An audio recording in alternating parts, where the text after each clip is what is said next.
Hello everyone, welcome back to the channel. Today in this video, we will be learning how to pronounce this word, what is the meaning of this word, and also how to use this word in a sentence. So first, we will learn what is the meaning of this word. So this word describes something which needs a significant amount of effort or which is quite tiring and difficult.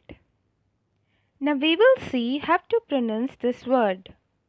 This word can be pronounced in American English as arduous, arduous.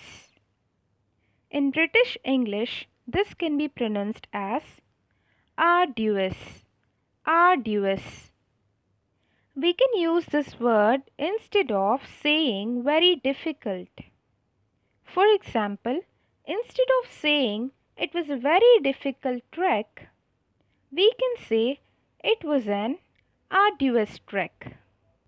I hope you learned a new word today, and for more new words, please do like, share and subscribe the channel.